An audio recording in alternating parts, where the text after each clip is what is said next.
What's up, guys? Welcome to the Dad Edge podcast. I'm Larry Hagner, your host and founder of this show, and welcome to Thursday Throwdown. Thursday Throwdown. I can't even believe how many episodes of Thursday Throwdown we actually have to this point. So, as I record this right now, 234 Thursday Throwdowns, not to mention almost 300 podcasts that we launch on Monday. We call that the big show. So that's like 534 right there, along with over 100 Q&As. Not to mention the fact that 5 years of masterminding, we finally have given you guys a resource as it pertains to patience. So if I really reflect upon a lot of the things that men struggle with most, and that is patience, without a doubt. And in fact, I'm going to share a story today that I am not proud of at all, but it'll hopefully give you some context as to why we're doing the work that we are today, because so many men need it.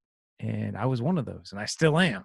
I don't have this down to 100% of a science yet, but it's a practice. It's a practice.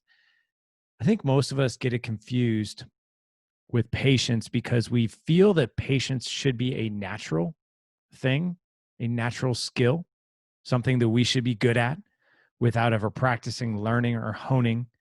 And nothing could be further from the truth.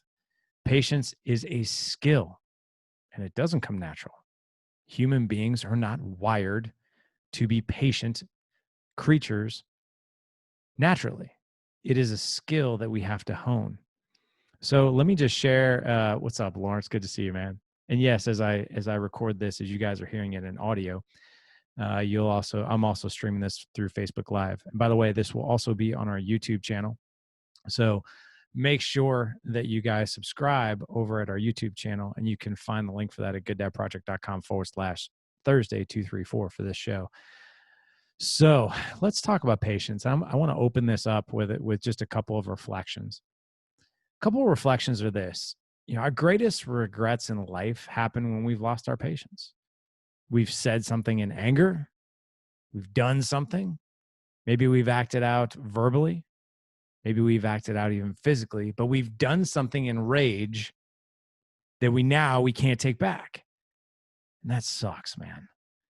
So we can't go back and ever change the past, but what we can do is we can prevent some of the shame and some of the guilt that's associated with losing our tempers. And I know you guys know what I'm talking about. Shame and guilt when it comes to losing our cool, and rage overcomes. But as I said before, patience doesn't come naturally.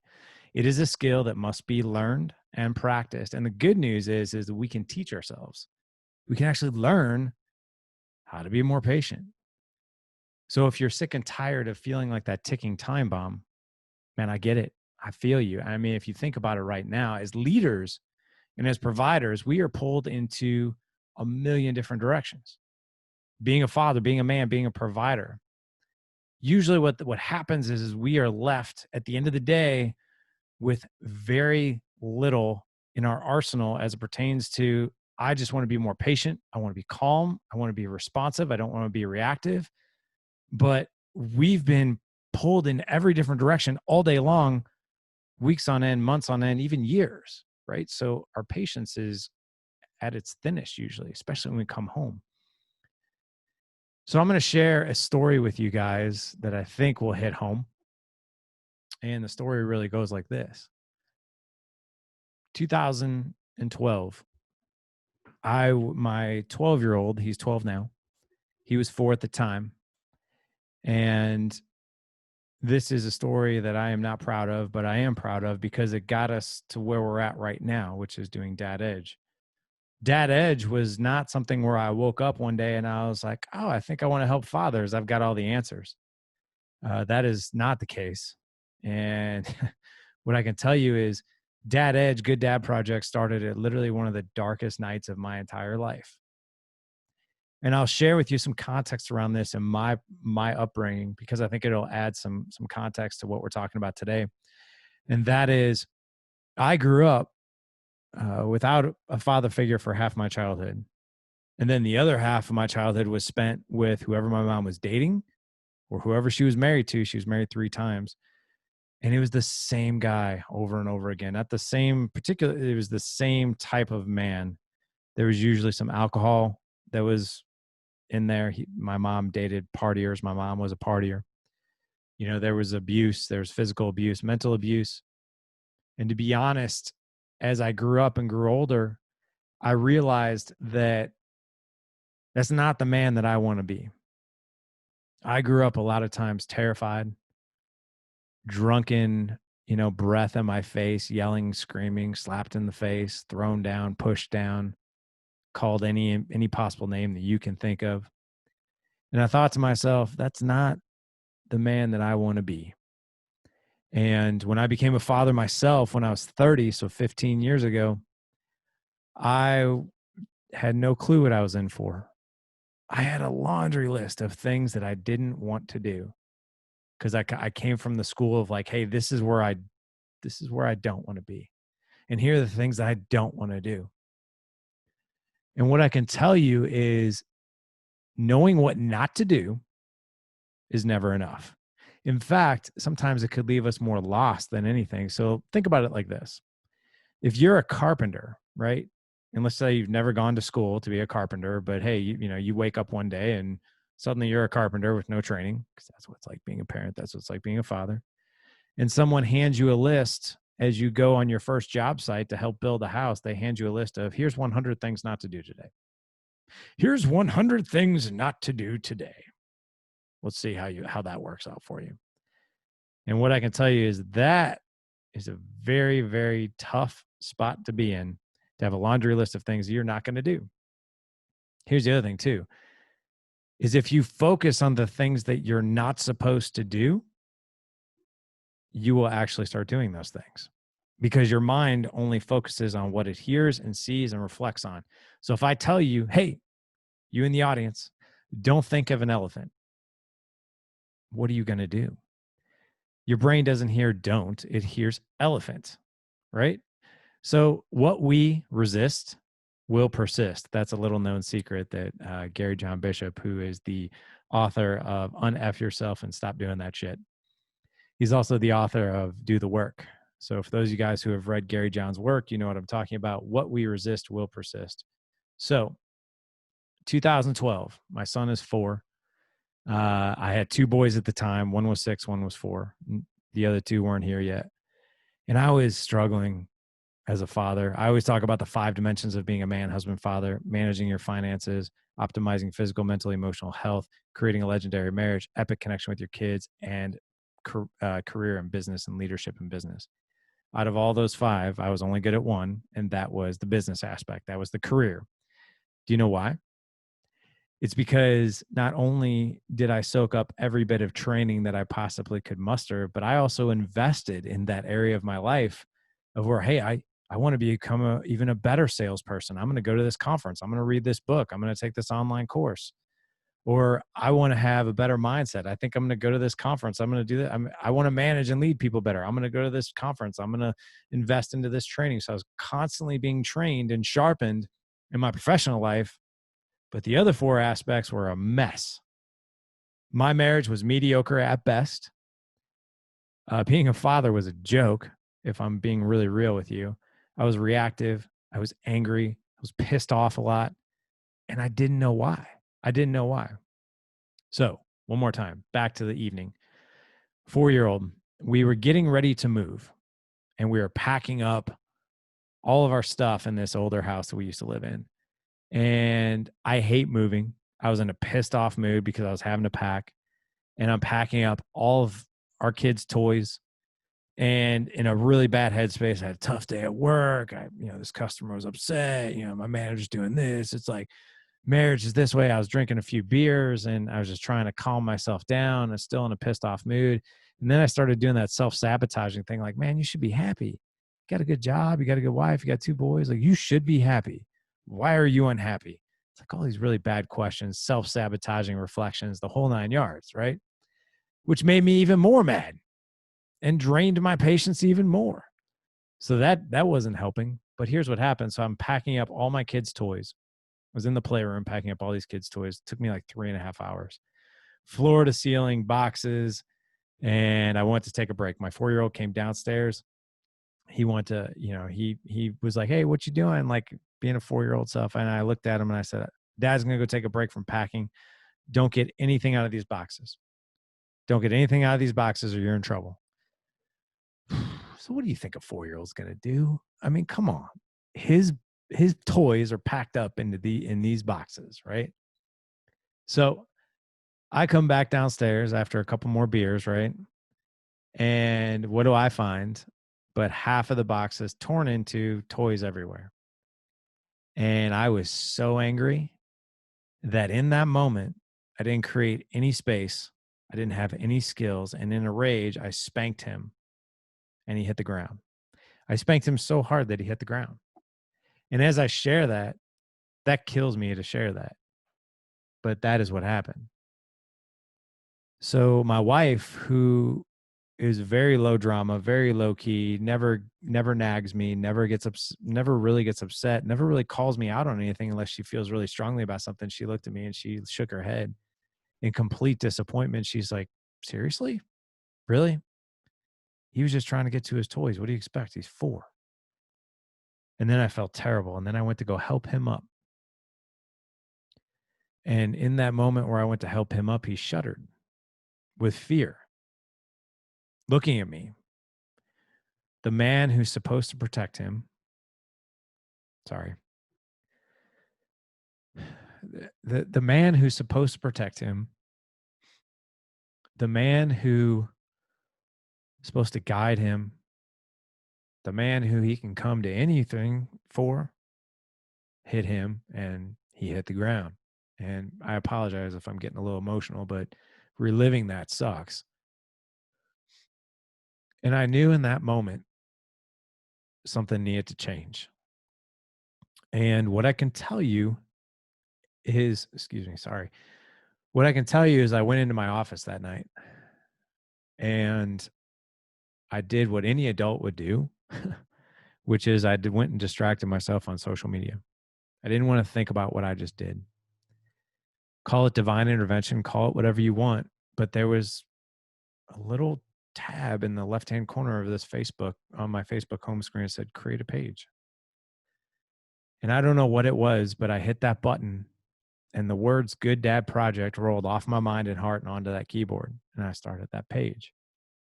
And I thought to myself, I don't know what it was, but that's in that moment, it was a surrender. It was a surrender of, you're not good at this right now. And you probably have no business being a father because you haven't invested anything as it relates to skills to parent these boys, to guide these kids, and to be a married man. And you're winging it. And that doesn't work. And I really started reflecting upon my career. And I'm like, why am I good at my career, but I'm not good at this? And why am I good at the other area that I was pretty decent in was my physical health? Why am I good at that? That's why I got a 4-year degree in, was health management, exercise science with a minor in nutrition. So no wonder I was proficient at taking care of my physical body because I had had 4 years of training on it. I had years of training in sales and management. So no wonder those things were paying off. I thought to myself, well, what if I took that same mindset, that same growth mindset, and learned how to be a better husband, how to be a better father, how to be more patient, how to be more resilient, how to be more confident, how to have more patience. Man, I have no clue how to do this. So I went ahead, started learning, and I thought to myself, well, I'm just going to go ahead and post what I'm learning here. And it's just in the trenches, one dad to another, one parent to another. And then in 2013, I started the blog, gooddadproject.com. 2015, 5 years ago, started the podcast because, to be honest, I got tired of writing. And I thought to myself, man, what would be a great way to learn? And the learning moment really came from these podcast guests that I had on every single week. And I was like, holy cow, man. I feel like being behind this microphone and in this seat is a front row to an invaluable education. Like the most valuable education that I could possibly muster is right here in this seat, talking to people who have been down that road, who have expertise in mindset, parenting, patience, resilience, money management, marriage, everything. And what I can tell you is these lessons have paid absolute dividends. Absolute dividends. I've been married to my wife for 17 years. Our relationship is the best it's ever been. I've known her for 24 years. Best it's ever been. Keeps getting better. As a father, is it perfect? Absolutely not. But man, it's so much better than it used to be. The final thing that I'll say here, because I do want to share some strategies on patience, and I want to share this new resource that we have on patience. So what I did was a few months ago is I literally sat down and I thought about all the lessons that 600 episodes of podcasts have taught me, and all the lessons and all the content that we've created for our mastermind community that's going on year 5 now. How can I take the most important lessons as it pertains to harnessing and creating more patience in our lives so we respond and not react? And what does that look like? And how can we make it simple? And that's where this brand new course that we've created called Creating More Patience has been birthed from. And I'm going to go over some strategies with you. So the first thing that we talk about in that course are, what are the elements of patience and how do they show up in our life? And even if you look at the definition of patience, it's the capacity to accept or tolerate delayed trouble or suffering without getting you angry or upset. The capacity to accept, tolerate, or delay trouble or suffering without getting angry or upset. So think about that as fathers. Kids acting out. How can I respond and not react in that moment where I can get sucked into losing my cool? So we will feel these things physically. We actually feel physical triggers before we lose our cool. It might be sweaty palms. It might be your head pounding. It might be the hair standing up on the back of your neck. It might be clenched fists. It might be grinding teeth. But there are physical triggers. There are physical things that will happen before you react. And in this course, I'm going to help you understand what those are mentally and emotionally. This is the voice that constantly yammers at us between our ears. You know, it's the, you're not good enough. You should be happy. Why are you so angry? You should be satisfied with your marriage. It's really, really good. Why are you so angry? Your kid just acted out and you just lost your cool. You must not be a good father. Like all these really poor dialogue things that we say. Then what happens is we take our stress out on others, and then we self-sabotage even more. We speak to ourselves really, really poorly when no one else is listening, right? So that's what patience is all about. The other thing too that I'll share with you is patience starts first thing in the morning. First thing in the morning. It's just like foreplay, right? Foreplay doesn't start 5 minutes before you're about ready to do the deed. It starts right in the morning when you wake up. It starts with you helping your wife make the bed or you making the bed. It starts with, how are you going to selflessly show that woman love and affection and appreciation throughout the day, connect with her throughout the day, versus like, oh, I think I'm in the mood. We're going to go ahead and do it right now, right? So foreplay starts first thing in the morning. Well, so does patience. In this particular course, I share with you some of the top things that we do in the morning that sets us up for absolute disaster pants throughout the day. I'll give you one hint. There's a list of things that we do in the morning, but I'm going to give you a hint of one of those things that's most powerful that you should never, ever, ever, ever do. Do not check your phone. I don't care what kind of job you have. I don't care if it's demanding or if it's not. Once you start checking text messages, emails, social media within the first 60 to 90 minutes of you being awake, you are triggering the amygdala, which is your fight or flight in the brain. Doesn't matter if it's like, hey, can you submit your expense report by the end of the day? It doesn't matter if it's even that small or trivial. it will set us up for absolute disaster, because now you feel obligated to respond to anything on social media. You need to check your text messages, emails. You got to get back to this person. Suddenly, within the first 5 minutes of you being awake, you're kind of in frantic mode of things that you need to do. And guess what? Now you're on other people's agenda. You're not on your own. That's one thing of several that I'm going to list for you. The things you should not do. Do not check your phone. The first 90 minutes of you being awake, that's you. That is for you. It's almost like you warming yourself up before you do like a 400-meter dash.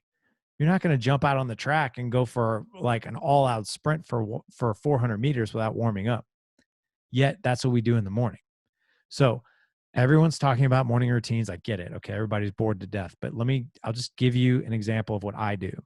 And the days I don't do this, it sets me up for terrible results. So wake up at 5 a.m. I'm in the gym by 5:30, 5:45. I'm usually home by 7:30 a.m., give or take. I have my bare minimum is 60 seconds of a prayer or meditation. If I got time for more, I do more. Coffee, morning reflections. What am I grateful for? What am I most excited about for this day? Where did I fail yesterday and what did I learn? What are the priorities that I have for today? And what are 3 personal and professional goals that I want to achieve by the end of the day? That's my morning routine. What I'm going to do in that particular section of the course is help you develop your own, or you can just steal mine, whatever feels best for you. But most importantly, patience starts in the morning. If you're not doing some sort of solid morning routine and you're on other people's agenda, man, you're setting yourself up for disaster. So don't do that. The other thing too is I'm going to go over in this particular course how to create space between reaction and response. So, okay, it's like, all right, Larry, you've given me something to do in the morning to build.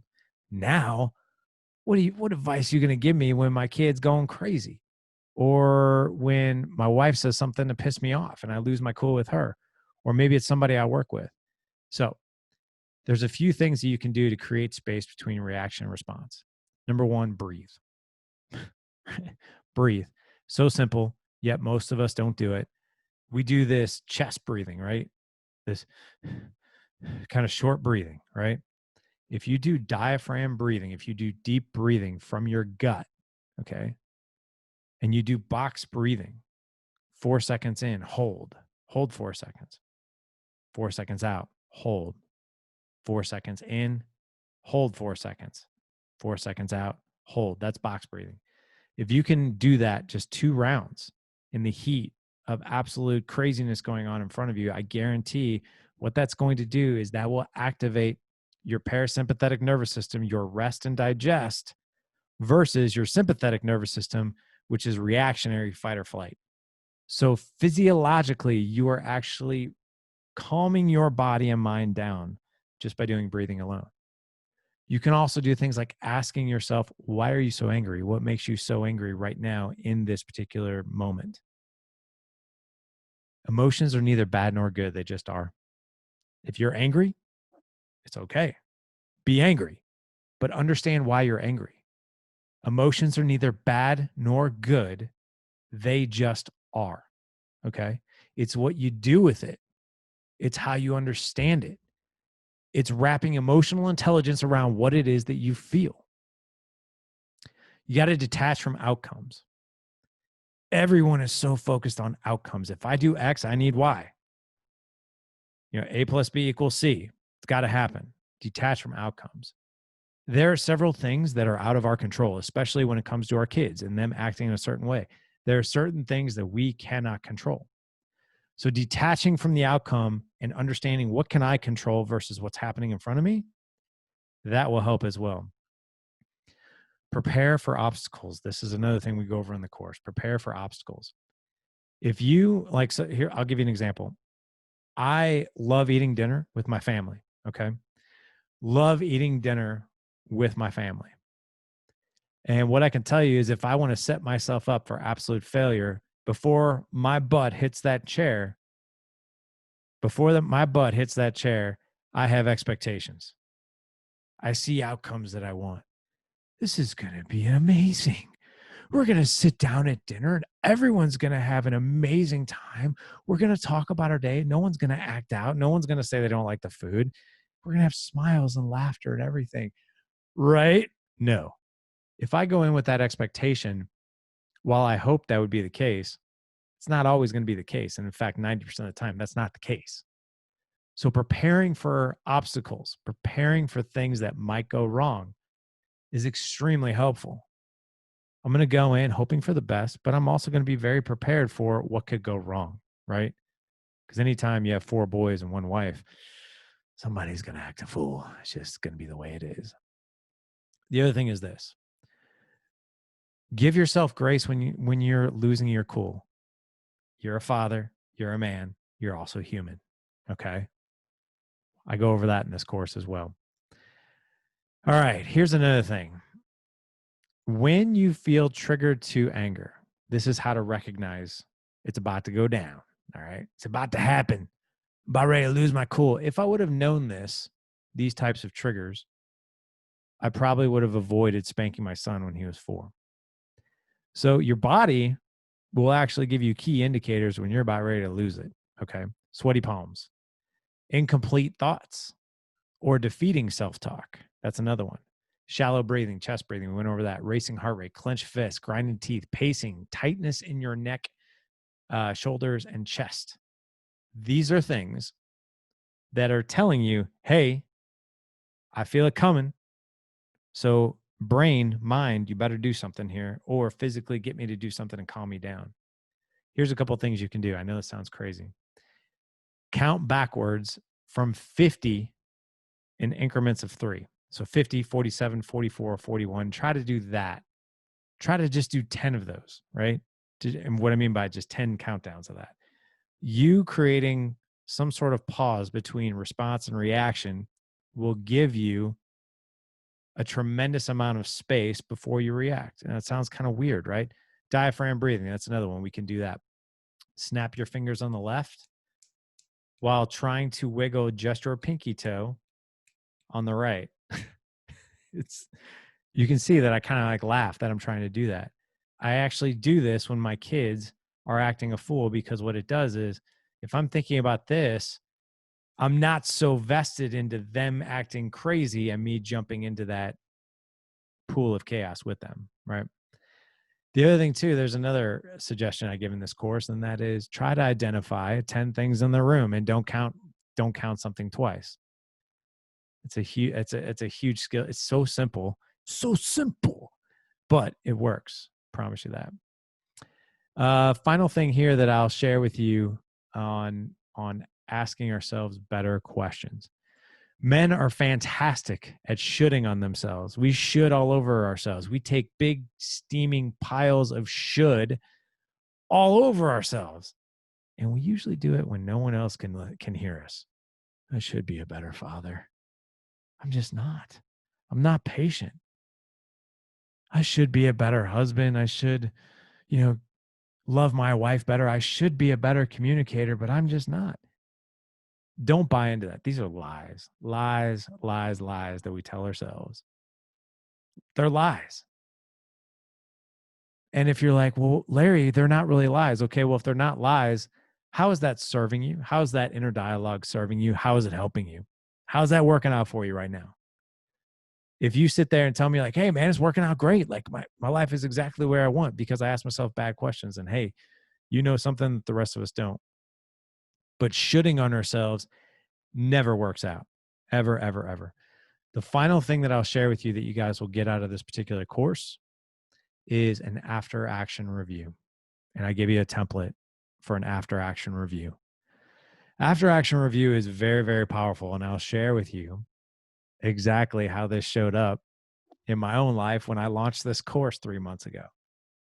Nothing will give you more imposter syndrome than talking about the things that are going to serve the masses, but you can't do them yourself, right?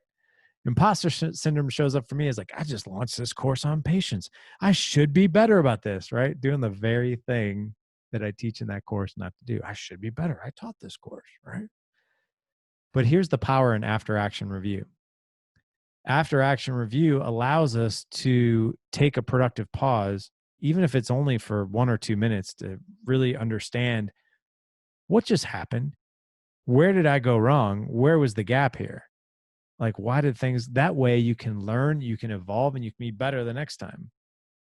So, going back to my story, I had the week that I launched this about 90 days ago, I had just a crap show that week of losing my cool left and right. My wife was even like, "What is wrong with you?" I'm launching this course on patience. I'm really stressed out. I didn't really answer it that way, but there's just a lot going on that week. But here's what I could tell you: because of that template, I was able to be like, okay, what exactly happened today? What did I miss? Oh, look at that. I checked my phone this morning. I didn't do that morning routine. Or, hey, I saw the physical triggers starting to happen when my kid was doing X and I didn't respond and I didn't react. Or maybe I reacted and then I shit all over myself and I started asking myself really poor questions to make things even worse. Where did I actually go wrong? And what can I do better next time? So, like, for instance, if I can identify, oh, wait a second, I was really impatient today. I didn't do my morning routine. In fact, first thing I did was check my social media when I woke up. No wonder I was pissed, right? And not that anything bad was happening, but like even good things will send our minds into fight or flight. So I share this course with you because number one, I know your time is valuable. And that's why I've made this course in under 37 minutes. I know the word course is like budget and diet, homework. So you can actually take this course via, you can actually just listen to it. The video's in there, but you can like listen to it on the go. But I give you guys print offs, things that you can write down, ways to create your morning routine, and even a template on after action review to where you can actually reflect on where it is that you went wrong and what you can do different next time. And again, I share this with you and I share this story with you because it sucks to be in those shoes. It sucked. There isn't a day that goes by that I don't remember the look on my 4-year-old's face when I hit him. And when I went to help him up, I saw me. I saw me growing up. And that was humbling. And here's one more humbling twist that I'll share with you. Back in 2019, we did Dad Edge Summit. We did the live Dad Edge Summit that we do every year in St. Louis. It was Thursday, Friday, and Saturday in June of last year. And I was supposed to do my speaking event on this particular topic. It was on the importance of tribe and how tribe can literally help us always course correct, be better, and whatnot. And when things go wrong, we can lean back into our tribe. And I was supposed to do that speaking. I was supposed to do that particular part of the summit on Friday. My son, who's 12, was speaking the next day for his book. He wrote a book called "Don't Never Give Up No Matter What," and he wanted to speak at our Dad Edge Summit in front of 100 guys on his resilience and not giving up. And the two other men that I facilitate the Dad Edge Summit with said, "Hey, man, we don't have time for your speaking gig today. You got to do it tomorrow on Saturday." And I didn't even put two and two together. But 5 minutes before I started speaking, who was in the front row but my 12-year-old? And I knew I was going to share this story. And there was a part of me that's like, I don't know if he remembers that or not. And not that I need to hide it, but I'm sure as hell not proud to share this story as he sits in the front row with 100 other men in the crowd. And what I can tell you is that that was meant to be. That was absolutely meant to share that story and to share that broken part of me with him that happened to him was really powerful. It actually brought he and I closer together. And what I can tell you is I'm really, really ashamed that that happened. But I'm also really glad it happened because it's created what we have here today. So out of that struggle, this was birthed, right? And not that it's perfect, but I can literally tell you, had I not gone on this path of Dad Edge podcasts, blog, mastermind, I'd be divorced, most likely. My boys probably would have little to no respect for me, probably wouldn't even like me. So we do this. I do this podcast, created this course out of the depths of understanding where you guys might be at in your journey. Because, man, God knows I'm still trying to sharpen it, try to be better. But I remember being that guy. And I remember wishing that there was something out there to help me. And now there is. So check it out. If you guys enjoyed this, couple of quick comments here. Number one, we do have this resource for you. You can go to gooddadproject.com/patience. The other thing we're doing too is that, and this came out of the influence and the inspiration of the guys in our mastermind, and that is, if you decide to pick up this course, we are not going to let you do it by yourself. So if you pick up the course, we're going to give you 30 days in the mastermind, because we don't want you out there in cyberspace taking this course all on your own. You should be surrounded by like-minded men who want the best for you, who can actually not only take what you're going to learn in that course, but put it on steroids, right? So that course is available for you. Like I said, gooddadproject.com/patience. The other thing too, go follow us over on YouTube. I'll have a link for you guys in the show notes for you guys to check us out on YouTube. Gooddadproject.com/Thursday 234 for everything that I mentioned here. And again, you know, this whole platform, Dad Edge, Good Dad Project, this is like for us, by us. Like, we don't preach from a pulpit here. We don't talk down to men. Like, man, I feel you. I see you. I know you. I used to be you, and there's parts of me that still are. So I get it. I get how these things can be a struggle. You know what? There's a better way. There's a better way. And sometimes it's just the lens we look at this stuff through. It doesn't have to be this hard. We don't expect to be good at our jobs without training. How can we expect to be good at parenting and being married without some training? So that's what I'll share with you guys today. Again, go to gooddadproject.com/Thursday 234 for everything that I mentioned. And we will be talking to you guys soon. Take care.